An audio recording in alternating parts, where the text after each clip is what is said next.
नमस्कार, आप देख रहे हैं खबर फास्ट। आपका डॉक्टर लेकर हाजिर हूं मैं पूजा सचदेवा। हम जिस वातावरण में रहते हैं उसी वातावरण में बैक्टीरिया और वायरस भी रहते हैं। ये दोनों ही संक्रमण फैलाने का काम करते हैं। अगर हम सावधानी ना रखें तो आसानी से हम इससे संक्रमित भी हो सकते हैं। नाक, कान और गला शरीर के सबसे संवेदनशील अंगों में शुमार होते हैं।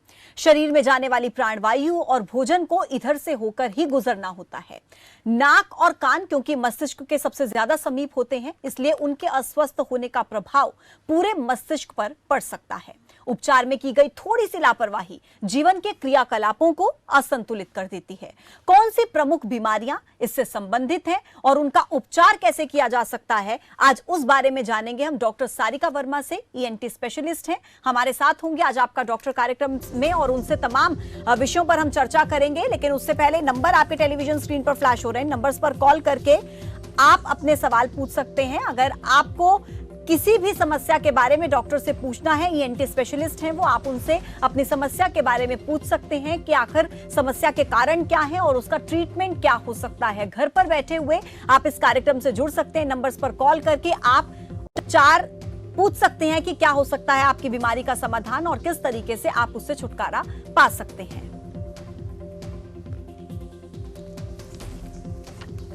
तो डॉक्टर सारिका वर्मा इस वक्त हमारे साथ जुड़ गई हैं। डॉक्टर सारिका, बहुत बहुत स्वागत है आपका खबर फास्ट के मंच पर और आपका बहुत बहुत शुक्रिया, आपने अपने बिजी शेड्यूल में से थोड़ा सा समय आज हमारे दर्शकों के लिए निकाला।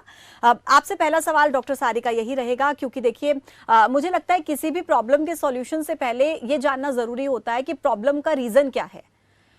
और इसीलिए मैं जानना चाहूंगी कि आखिर आंख, नाक और कान क्यों समस्या इनमें हो सकती है, गले में समस्या क्यों हो सकती है, आखिर इसका सबसे बड़ा रीजन क्या होता है इन्फेक्शन का?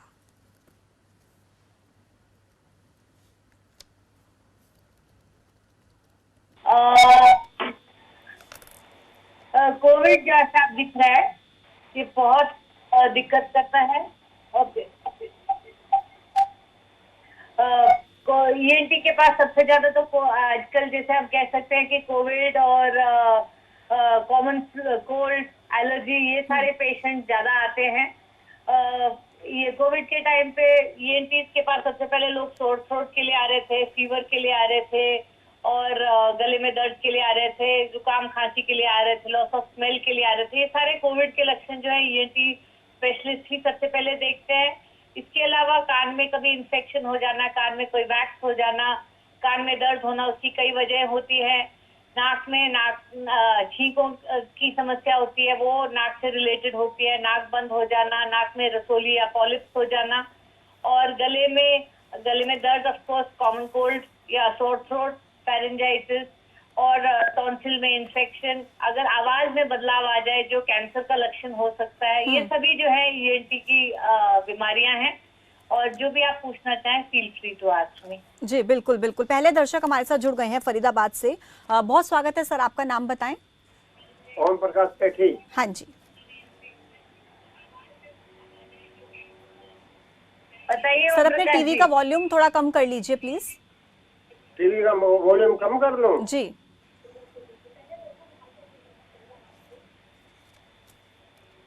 ओम प्रकाश सेठी। हाँ जी, बताएं सर अपनी समस्या। हाँ जी, डॉक्टर सारिका जी नमस्कार। नमस्कार सर, बताइए। टीवी का बटन हमारा खराब हो रहा है, ये वॉल्यूम कम नहीं हो सकता डॉक्टर साहब? मैं अपनी समस्या बता सकता हूँ आपको। मेरे को जो मेरी आंखें हैं डॉक्टर साहब, जब मैं रात को सोता हूँ, अब यहाँ बैठा हूँ, तो मेरी आंखों में सूजन आ जाती है। फिर मैं पानी के छींटे मारता हूँ जाके, फिर ठीक हो जाता हूँ। ऐसे मेरे को हर दो घंटे बाद मेरे को पानी के छींटे मारने पड़ते हैं।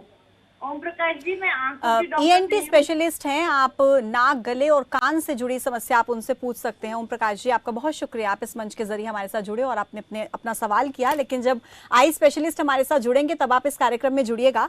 डॉक्टर सारिका, आप ही का रुख करूंगी, क्योंकि देखिए बहुत सारी वजह हो सकती हैं इन्फेक्शन की, लेकिन आमतौर पर देखा जाता है कि कानों में आवाज का गूंजना, कभी कभी हम महसूस करते हैं कि कान में आवाज गूंज रही है, गले में इन्फेक्शन जिसे हम आम भाषा में हमें लगता है कि हमें टॉन्सिल्स हो गए हैं, जिसे हम अक्सर कहते हैं कि गले में बहुत प्रॉब्लम हो रही है, खराश हो रही है, टॉन्सिल्स का हो जाना, नाक बंद हो जाना, ये कुछ ऐसी समस्याएं हैं जो अक्सर हम कभी कभी हम महसूस करते हैं। जी, तो कान में जब आवाजें गूंजती हैं या कान में अपनी आवाज गूंजती है, अक्सर वो उसको ऑटोफोनी कहते हैं। वो ओटाइटिस मीडिया विद डिफ्यूजन, मतलब कान के पर्दे के पीछे पानी भर जाए तो उसमें ऐसा लगता है जैसे कान में ढक्कन लग गया हो, उसको ओटाइटिस मीडिया विद डिफ्यूजन कहते हैं। ज्यादातर हम ये दवाई से ही ठीक कर पाते हैं। और इसको जब हम लोग ईएनटी सर्जन आपके ईयर के अंदर देखते हैं ओटोस्कोप से, तो अंदर पानी के बबल्स दिखते हैं कान के पर्दे के पीछे। 99% पेशेंट जो हैं ये दवाई से ठीक हो जाते हैं, पर ये दवाई को असर करने में कम से कम 2 से 3 हफ्ते लगते हैं। कभी कभी अगर इसमें इन्फेक्शन हो जाए तो जिसको ओटाइटिस अक्यूट ओटाइटिस मीडिया कहते हैं, कान के पर्दे के पीछे पस बन जाता है जी। तो सीवियर पेन होता है और कभी कभी कान का पर्दा फट भी सकता है और पस निकलता है। तो अगर आपके कान में दर्द हो उसको इग्नोर ना करें, तेल वेल बिल्कुल ना डालें, और अगर आपके नॉर्मल पेन किलर क्रोसिन या कॉमिफ्लैम लेके आप डॉक्टर के पास चले जाएं, क्योंकि कान में दर्द कई वजह हो सकता है। एक है कि कान में मैल होना, वो तो मैल तो निकल जाता है। कभी कभी कान में फंगस हो सकता है, वो भी उसमें दर्द होता है सिवियर, वो हम कान का फंगस सक्शन से साफ कर सकते हैं जी। कई बार कान में इन्फेक्शन होता है। तो कान का जो दर्द है उसको निग्लेक्ट नहीं करना चाहिए। अगर तुरंत एंटीबायोटिक दे के उसको ठीक कर ले तो कान का पर्दा बच जाता है, नहीं तो हमने देखा है कई बार जो है अक्यूट सप्यूरेटिव ओटाइटिस मीडिया, कान का पर्दा फट जाता है और जो पस है वो बाहर निकलना शुरू हो जाता है। अक्सर तो ये अपने आप ही ठीक हो जाता है, लेकिन कभी कभी जिन पेशेंट्स को रेकरेंट होता है, बार बार अगर कान में से पस निकले, तो क्रॉनिक सप्यूरेटिव ओटाइटिस मीडिया बन जाता है। मतलब कान का पर्दा जो है उसमें परमानेंटली छेद हो जाता है। भगवान ने कान का पर्दा इसलिए बनाया है ताकि जो इनर ईयर है, जो मिडल ईयर है, वो प्रोटेक्टेड रहे। जब बाहर की हवा और पानी अंदर जाते जा रहा है, अगर कान के स्ट्रक्चर्स में बार बार जाता है, तो कान की जो हड्डियां हैं बहुत छोटी होती हैं, कुछ मिलीमीटर की होती हैं, वो ब्रेक हो सकती हैं, जिसकी वजह से आपको सिवियर हियरिंग लॉस हो सकता है। यानी कान के दर्द को बिल्कुल भी नजरअंदाज नहीं करना। अगर किसी तरीके की कोई समस्या कान में लगती है, महसूस होती है, तुरंत डॉक्टर के पास जाएं, उसका ट्रीटमेंट ले लेना चाहिए, नजरअंदाज नहीं करना चाहिए, बड़ी समस्या बन सकती है। ये बहुत महत्वपूर्ण बात आप कह रही हैं डॉक्टर सारिका।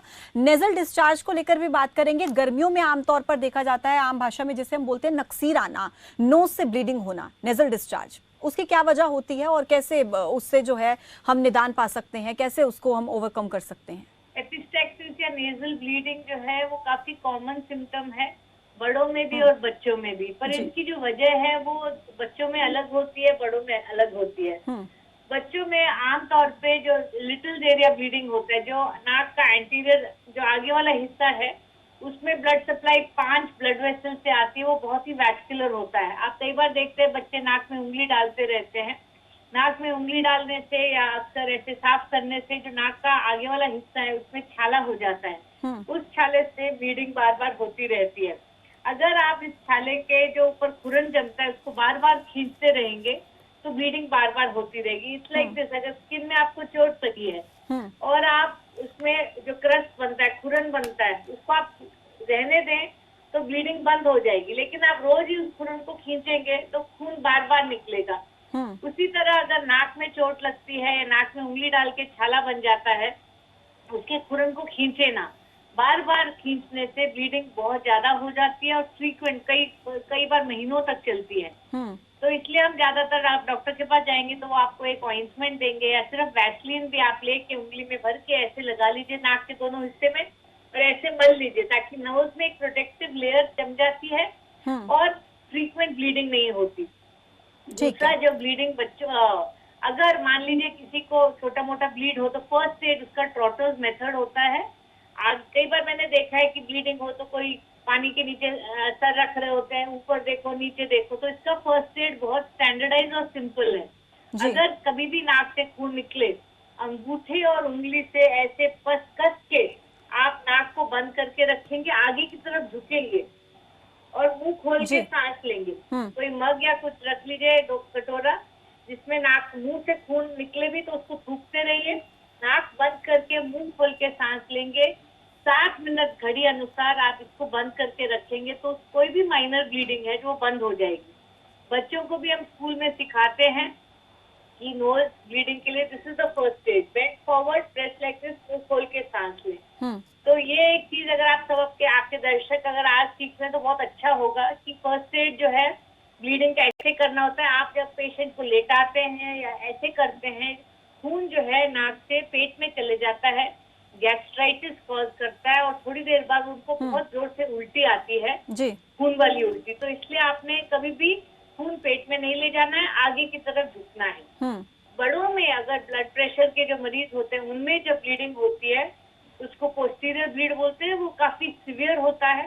तो अगर जो माइनर ब्लीड अपने आप से घर पे नहीं रुकता तो आप अस्पताल पहुंचे और फिर हम नोज में पैकिंग करेंगे ताकि आपका जो ब्लीडिंग रुक जाए, ब्लड प्रेशर कम करेंगे और जरूरत पड़े तो ऑपरेशन थिएटर में जाके नस को जलाना पड़ता है, वो तो लास्ट रिजॉर्ट होता है।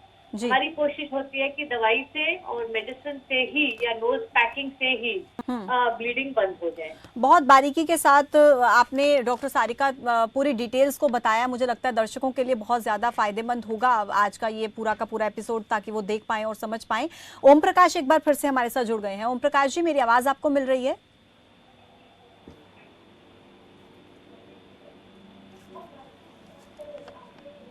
ओम प्रकाश जी, मुझे सुन पा रहे हैं आप? चलिए फिर से जुड़ने की कोशिश कीजिएगा, लगता है कुछ तकनीकी समस्या है। डॉक्टर सारिका, साइनोसाइटिस एक टर्म है और जो कि बहुत ज्यादा अक्सर हम सुनते हैं, लेकिन आम लोगों की भाषा में इसको क्या कहेंगे और क्या तकलीफ इसकी वजह से होती है, इसका क्या ट्रीटमेंट होता है? जी, तो मेरे पास कई बार पेशेंट आते हैं, बोलते हैं कि हमें साइनस है। साइनस इज लाइक सेइंग मेरे में बाजू है। Sinus is just a structure. Sinus is a air filled cavity inside the bones. आपकी जो फेस की हड्डियां हैं उनमें हवा भरी रहती स्पेस है, जो ये फ्रंटल साइनसेस होते हैं, ये मैक्सिलरी साइनसेस होते हैं, आंखों के बीच में एथमॉइड साइनसेस होते हैं और दिमाग के पास एक छोटा सा कैवर्नस साइनस होता है। साइनसाइटिस तब होता है जब इनकी जो लेयर है उसमें सोजिश आ जाए, इन्फेक्शन हो जाए, उनकी जो माउथ साइनस का रुक जाए और उसके पास भर जाए तो साइनसाइटिस कहलाता है। साइनसाइटिस मतलब साइनस में इन्फेक्शन होना। इसके लक्षण है सीवियर सर में दर्द, नाक बंद, नाक से पीले रंग का पस निकलना, फेशियल पेन, ये सब जो है साइनसाइटिस के लक्षण है। अक्सर मैंने देखा है लोग एलर्जी को साइनस से मिसअंडरस्टैंड करते हैं।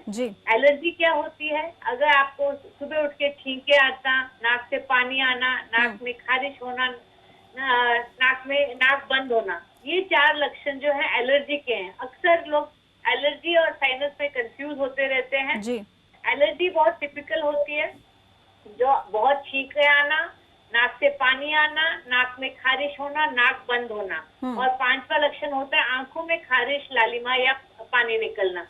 तो ये जो है एलर्जिक राइनाइटिस कहलाता है। इसका एलर्जी का ट्रीटमेंट हम पक्का इलाज हो सकता है।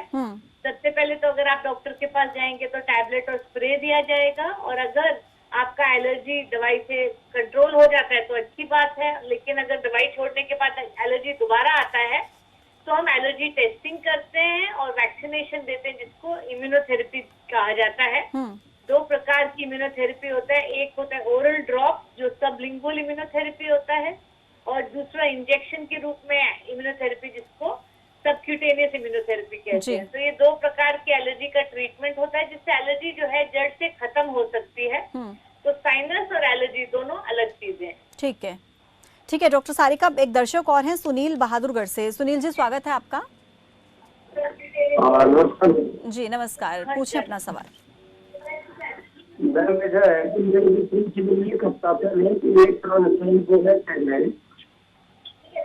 आपकी आवाज क्लियर नहीं मिल रही है सुनील जी। हेलो। हाँ जी।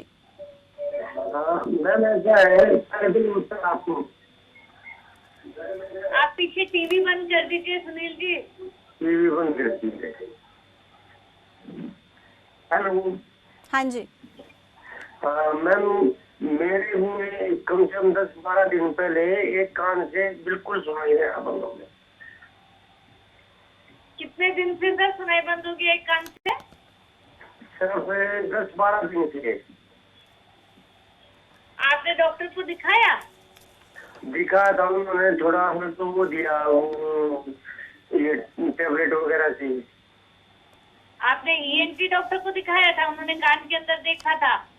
हाँ, ईएनटी को दिखा था, डॉक्टर एस.एम. शर्मा को। तो डॉक्टर साहब ने क्या बोला? कान का पर्दा सही है या मैल भरा है या नस में कमजोरी है, क्या बताए थे?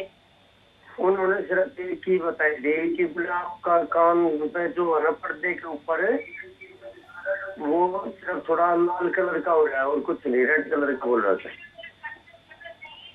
समझ नहीं आया सर। उन्होंने सिर्फ ये बताया था मैम, अच्छे ये जो है ना कान का जो पर्दा है, इसके हाँ ऊपर जी। सब लाल लाल हो रहा है। कोई आपने सीख वगैरह दी होगी? सीख मैंने एक दो बार ही दी थी। हाँ, तो कान में इंफेक्शन हो गया सर आपके। फिर डॉक्टर मैम ने जो इसका दवाई दी है, ट्रीटमेंट हो। सुनाई की जांच आप करवा लीजिए, डॉक्टर साहब से संपर्क में रहिए। अगर सही नहीं होता तो आप हियरिंग टेस्ट कराइए, जिसको प्योर टोन ऑडियोमेट्री कहते हैं। डॉक्टर साहब आपका टेस्ट करके फिर बताएंगे आपको कि कान का पर्दे में दिक्कत है या कान की नस में दिक्कत है। उम्र ज्यादा हो जाए तो कान की नस कमजोर हो जाती है, जिसको प्रेस बाय एक्यूसिस कहते हैं, hearing age induced hearing loss, है ना। आप थोड़े दिन में डॉक्टर साहब को दवाई दे के फिर दिखाइएगा और हियरिंग टेस्ट करवाइएगा, तो उससे अंदाजा लगेगा कि आपकी कान में सुनाई ठीक है या नहीं है, और ये वापस आ सकती है या नहीं आ सकती है। सुनील जी, डॉक्टर्स का परामर्श लेना बहुत ज़रूरी है। आप एक बार टेस्ट करवाइए और उसके बाद जो भी रिकमेंडेशन होगा डॉक्टर्स का वो फिर आपको दे पाएंगे, लेकिन टेस्ट बहुत ज़्यादा ज़रूरी है। बहुत शुक्रिया आपका सुनील जी। अभी डॉक्टर सारिका, आपने एक टर्म का यूज़ यहाँ पर किया, प्रेस्बाइक्यूसिस, जो कि उम्र बढ़ने की वजह से सुनने की क्षमता का कम हो जाना। शायद मैं सही कह रही हूँ, इस टर्म का मतलब यही होता है जी। अब अक्सर हम सुनते हैं, देखते हैं कि लोगों को इस तरीके की समस्याओं का सामना करना पड़ता है, ज्यादातर 65 साल की उम्र के बाद, 60-65 साल के बाद इस तरीके की समस्या। क्या इसकी वजह होती है और इसका क्या कोई सॉल्यूशन हो सकता है? जी देखिए, जैसे हम बड़े होते हैं, उम्र बड़ी होती है, बाल सफेद हो जाते हैं, स्किन में झुर्रियां आ जाती हैं, ये part of the ageing process है। लेकिन इंडिया में एम्बिएंट नॉइजेस बड़े होने की वजह से हमारी जो ये एजिंग की जो एज इंड्यूस्ड हियरिंग लॉस है, ये कम उम्र में आने लग रहा है। जैसे आप अगर ट्राइबल एरिया का हमने स्टडी किया था, वहाँ पता चला कि 90 साल की उम्र में भी हियरिंग बढ़िया रह रही है। लेकिन जो लोग शहरी इलाकों में रहते हैं, क्योंकि हॉर्न, आप कटाकट हॉर्न बजा बजा के जाते हैं, बाइक भी हॉर्न चलाते हैं, साइलेंसर चलाते हैं, बस में, ट्रक में इतनी जोर जोर से हॉर्न बजाया जाता है, जिसकी वजह से आपकी जो एम्बिएंट नॉइज है, शहरों में आपकी जो नॉर्मल आवाज 55 डेसिबल से ज्यादा नहीं होनी चाहिए, इंडियन शहरों में 80, 90, इवन 100, 110 तक मार्केटों में इतना हाई एम्बिएंट नॉइज रहता है। इसकी वजह से आपके कान की जो नस है वो धीरे धीरे कमजोर हो जाती है। और एक स्टडी थी जिसमें बोला गया था कि 65 इयर्स के ऊपर ऑलमोस्ट 50% लोगों को, इंडियंस को हियरिंग लॉस है। तो ये हियरिंग लॉस इरिवर्सिबल होता है, मतलब ये वापस नहीं आ सकता। तो आपके पास जो है भगवान ने 2 कान दिए हैं, आपको इनका ख्याल रखना है। छोटी उम्र में आप इनको बर्नआउट कर देंगे हेडफोन लगा के, जोर जोर म्यूजिक सुन के, तो आपको जल्दी प्रॉब्लम आ जाएगी। अगर आप कान का बचाव करके रखेंगे, जो लाउड म्यूजिक से, ढोल से, बाइक से, हॉर्न से आप बचा के रखेंगे, तो आपके कान जो है ज्यादा साल चलेंगे। एक बहुत बड़ी चीज है जो हियरिंग लॉस की है, वो है मोबाइल फोन। पीजीआई में स्टडी हुई थी कि अगर आप लगातार रोज जो फोन 30 मिनट से ज्यादा इस बात करते हैं फोन कान में लगाकर, तो 1 साल के अंदर आपकी जो हियरिंग है 10 डेसिबल से कम हो जाती है। डॉक्टर सारिका, मैं आपको माफी के साथ बीच में रोक रही हूँ, समय की थोड़ी सी कमी है। 2 दर्शक हमारे साथ जुड़ गए, उनके सवालों के जवाब आप दीजिएगा। राजू बत्रा है सोनीपत से और राजेंद्र हैं दिल्ली से। सबसे पहले राजेंद्र जी का रुख करूंगी। राजेंद्र जी, आपका बहुत स्वागत है, पूछें अपना सवाल। नमस्ते मैम। जी नमस्कार जी। मैम, मेरी मम्मी को ऑपरेशन हुआ था 2-3 साल पहले, और उनके कान का ऑपरेशन हुआ था, और एक राड आती है ना, वो डाली थी कान में। अब 2-3 दिन बाद उनका फिर से अब दर्द होने लग गया, और सिर में भी दर्द होता है। तो मैम, उनका दोबारा से कान में प्रॉब्लम हो गई है फिर? ऑपरेशन 3 साल पहले हुआ था, दर्द अभी 2-3 दिन पहले हो रहा है मैम। तो हाँ, ऑपरेशन 3 साल पहले हुआ। देखिए, 3 साल बाद तो उनका पर्दा नॉर्मल बन गया होगा। जैसे आपके कान में दर्द हो सकता है, वो उनके कान में भी दर्द हो सकता है। आप अपने लोकल ईएनटी डॉक्टर को दिखाइए, एक बार वो चेक करेंगे कि कान में दर्द क्यों है। इन्फेक्शन हो सकता है, फंगल इन्फेक्शन हो सकता है कि कान में मैल भर गया, उसकी वजह से भी दर्द हो सकता है। तो आपको पैनिक करने की जरूरत नहीं है। जरूरी नहीं है कि दोबारा से कान फटा होगा या दोबारा से ऑपरेशन की जरूरत पड़ेगी। इन्फेक्शन की वजह से भी पेन हो सकता है। एक बार आप दिखा दीजिए, आई एम श्योर वो डिसॉल्व हो जाएगा। एक और दर्शक है राजू बत्रा सोनीपत से। राजू जी, स्वागत है आपका। हेलो जी बताएं। हाँ जी, जी, बताइए। नमस्कार डॉक्टर। नमस्कार सर।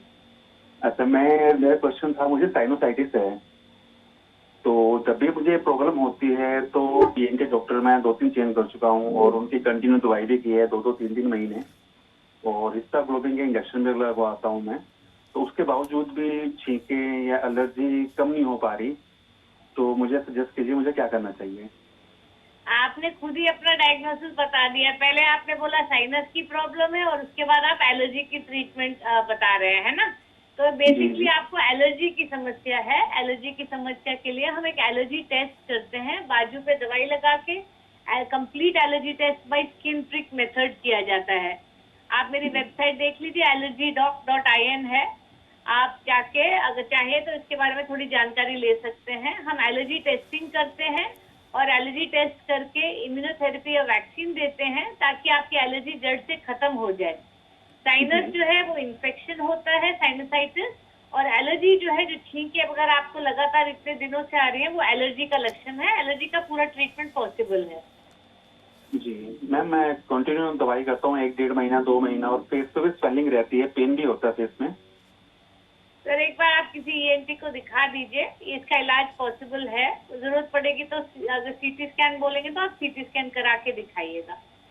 जी मैम, मैं एक्चुअली सीटी स्कैन भी करा चुका हूँ। मैं पूरा ट्रीटमेंट ले चुका हूँ, जो पूरा कोर्स होता है, पूरा कोर्स 2 से 3 बार कर चुका हूँ पूरा कोर्स।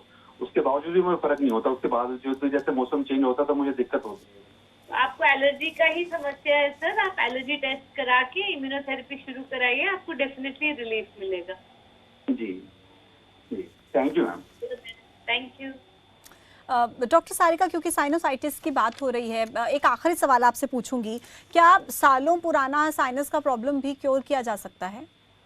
हाँ बिल्कुल किया जा सकता है। ऐसी कोई बात ही नहीं होती कि पुराना है या नया है। इनफैक्ट जो क्रॉनिक साइनसाइटिस है उसका ट्रीटमेंट प्रोटोकॉल फर्क होता है। कई बार हमें सर्जरी करने की भी जरूरत पड़ती है।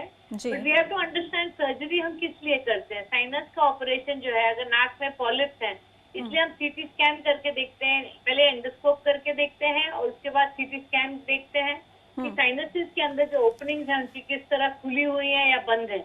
मान लीजिए साइनस की जो ओपनिंग है उसमें कोई पॉलिप है या ग्रोथ है या रसोली बैठी हुई है, तो फिर आप जितना मर्जी दवाई कर लेंगे वो ठीक नहीं हो सकता। कई बार हम दवाई नाक में स्प्रे देते हैं ताकि नाक खुल जाए, लेकिन वो टेम्पररी रिलीफ करता है। तो अगर हम लोग सीटी स्कैन में देखते हैं कि साइनस में पॉलिप्स भरे हुए हैं, तो हम ऑपरेशन करते हैं। दूरबीन से ऑपरेशन किया जाता है नाक के अंदर, बाहर से कोई कट स्टिच नहीं आता। एंडोस्कोपिकली ऑपरेशन करते हैं, जो साइनसिस की सभी ओपनिंग्स को खोल देते हैं और जगह बना देते हैं ताकि जो भी हम दवाई डालते हैं वो साइनस में जा सके, असर कर सके, और साइनस में जो पस है वो भरे ना। तो क्रॉनिक साइनसाइटिस के बहुत सारी वजह होती है और इसका ट्रीटमेंट भी थोड़ा लंबा चलता है। डॉक्टर सारिका, आपका बहुत बहुत शुक्रिया हमारे साथ आज इस मंच पर जुड़ने के लिए और तमाम सवालों के जवाब देने के लिए। तो देखिए, आजकल के बिजी शेड्यूल में हमारे पास वक्त की थोड़ी सी कमी रहती है, हम अपना बहुत ज़्यादा ध्यान नहीं रख पाते हैं, लेकिन इसीलिए खबर फास्ट की कोशिश है कि हम हर रोज़ दोपहर को 2 बजे आपके लिए आपका डॉक्टर कार्यक्रम के जरिए आपकी प्रॉब्लम का सॉल्यूशन आप तक घर बैठे पहुंचा सके। तो कल फिर से हाजिर होंगे एक नए टॉपिक के साथ, नए डॉक्टर के साथ। मुझे दीजिए इजाजत और आप बने रहिए खबर फास्ट के साथ। नमस्कार।